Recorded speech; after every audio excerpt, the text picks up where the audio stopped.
What is this? New internet celebrities like Jake Paul and MrBeast are paying armies of clippers to saturate social media clips with clips of their videos. This is a story behind Anthony Fujiwara, 23, the secretive mastermind behind celebrities' clipping campaigns. Oh, there's the clippers, especially on Twitter, the steak adjacent clippers are under a little bit of hot water right now. MrBeast employs over 1,000 clippers who create short versions of his videos and share them on social media to steer audiences to his YouTube channel. Clipping, a marketing service, pays independent editors $50 for every 100,000 views that snippets of YouTube shows get on social media apps, and also charges clients a subscription fee. The company, founded by 23-year-old Anthony Fujiwara, has generated about $7.7 million in sales so far this year and works with clients including YouTube personalities, record labels, and podcasts to boost their social media profiles. It's hard to imagine that MrBeast, the most popular YouTuber, needs help getting and keeping fans. But behind the scenes, Jimmy Donaldson employs the equivalent of a vast call center, more than 1,000 clippers who push short versions of his stunt and challenge videos in front of online audiences and steer them to his YouTube channel, which boasts 448 million subscribers. You should do the same and promote socialism. Yeah, what do you think the Hasan Clips industrial complex is? That's literally what it is. But behind the scenes, Jimmy employs the equivalent of a vast call center. For a recent campaign, Donaldson's team paid independent editors employed by a startup called Clipping $50 for every 100,000 views that snippets of his YouTube shows got on social media apps, according to a post on Discord, the chat app where the company does business. These contracts identify a viral moment, embellish it with a funny slogan, and feed it into services like TikTok and Instagram. People used to buy commercials on TV billboards, radio time slots, said Anthony Fujiwara, the 23-year-old founder of Clipping, a marketing service that he named after his new social media marketing technique. Clipping is that for the modern era. It's buying space and time on people's phones while they scroll. The emergence of clipping shows people spend that much money on Hasan hate clips? Yes. The emergence of, but you don't pay them directly? I don't. People do it on their own volition. And not only do people do it on their own volition, but people also monetize it as well on their own. That's how the Hasan Clips industrial complex works. Clipping, the company that also had a Republican ad campaign earlier this year, focused on ads against Zohran Mamdani. My sources is that I was lurking their discords. Wait, really? In one YouTube Shorts clip posted by an account called Reels Official, MrBeast prompts comedian Andrew Desbordes, or Drewski, to dunk a basketball. Under the clip, a character from Amazon Inc. King of Meat video game, one of Donaldson's sponsors, jumps over obstacles. It's a requirement detailed in the clipping campaign instructions on Discord. The text reads, "No way, MrBeast got Drewski dunking on a 11.5 meter hoop." Fujiwara declined to comment on his business with MrBeast, who has launched his own clipping operation called Viro. Clipping doles out $300 to $1,500 for every 1 million views a clip gets across all the apps, according to data on Discord. On top of that, clients pay the company for a subscription fee of $2,500 to $10,000 a month, and sometimes more, according to Fujiwara. Behind the company sits a stable of 23,000 clippers, contract editors who create short-form versions of celebrities' longer content on YouTube, Instagram, and Twitch. One clipper, Faisal Ali, who's 23 and based in Pakistan, said he earned $600 making clips for Donaldson. He even hired 2 subcontractors who edit the videos and receive the percentage of his payout.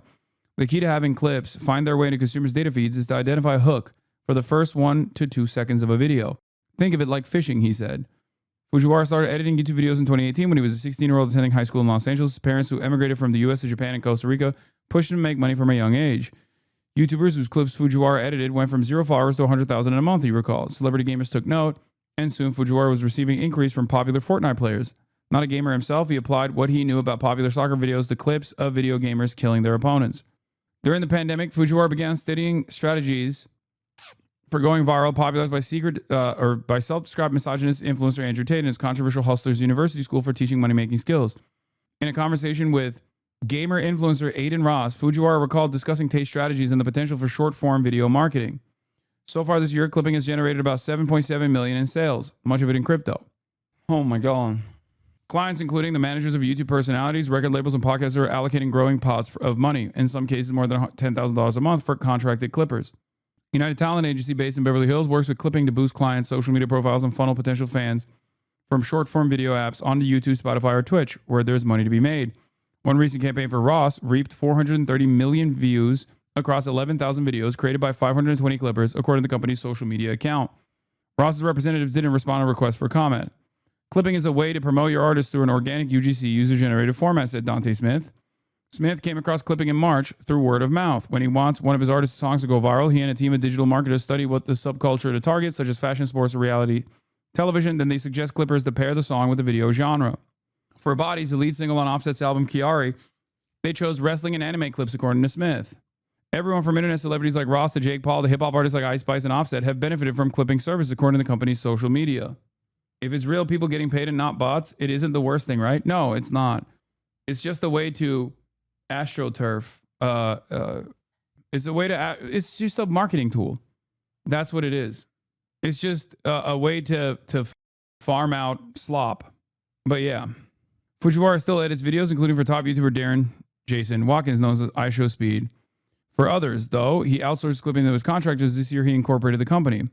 If we wanted to pay taxes and be legal, or for someone to come in and invest, we need proper books, Fujiwara said. So far, he's batted off interest from people who want partial ownership of his company. I took a bunch of meetings with management companies based in LA, heard their advice, and then just did it all myself. Smith, the Capital Workers executive, said that in 2026, he'll try and run clipping campaigns for back catalog music, as well as new singles. He credits Fujiwara with building an infrastructure for how things are moving in the digital space today with the fluidity to adapt. So, but they're not marked as sponsored posts or anything. No, but they don't need to be if they're not marketing anything. I'm also surprised that this is not being handled by bots in general. But this is literally how the stake stuff operates as well. You get a bunch of people, some of which are in like India and Bangladesh, and then others who are in America even, right? To take this exact same service and slap on a stake logo on it off of whoever the fuck content they want to. It's presented as a news aggregation service. A lot of the Twitter impression farmers do this, and they've been underwater recently. According to Kirko, Drake, Aiden Ross, and Stake are facing a class action lawsuit in Missouri federal court for promoting illegal online gambling. The reason why I'm talking about this is this doesn't have anything to do with the Clippers necessarily, but these are the guys who also use those same services, including Aiden Ross. Filed on October 27th, the suit claims that Drake and Aiden misled fans by appearing to gamble their own money while allegedly using funds provided by Stake, promoting the platform to millions, including young fans in Missouri, where the online casino gambling is banned. The suit seeks to hold Drake and Ross liable for class members' gambling losses. I don't think this will work, for the record. I don't know how any of this works, but I don't see something like this working, especially considering that Stake is immensely powerful and immensely wealthy. And it's also... Drake, I'm sure, has the best legal team. So I don't know if this will actually work, but I will say there's also a Telegram channel set up with hundreds, if not thousands of people that have a lead that gives you a link with a social post to interact with. You do XYZ amounts and they pay you in crypto as well. This is how we end up with a bunch of boosted fake artists with millions of clicks and streams with no real fan base. You sure? Look at what happened at the Super Bowl last year. Do you think people pay for negative clips of you, or do you just live rent-free in their heads? I mean, I have no evidence. I have no evidence beyond the fact that like a lot of those Stake sponsored clippers are directed by Stake.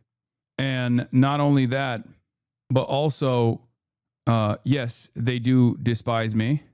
Stake does. I mean, out to the laptop. Just do no. Come. They used to do these kinds of broadcasted talks. And back in the day, whenever they used to do it, they would openly talk about their disdain for someone such as myself. So I don't think it's an accident that all of those impression farmers on Twitter that we later found out were being sponsored by Stake directly, which is the crypto gambling casino that is the financial engine driving Kick and the financial engine driving all of those boosted accounts, were actively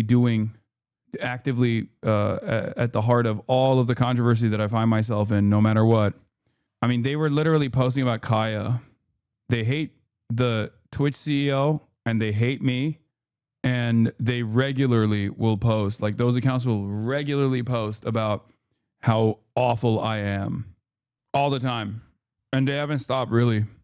Since Stake got kicked off of Twitch, they have not stopped.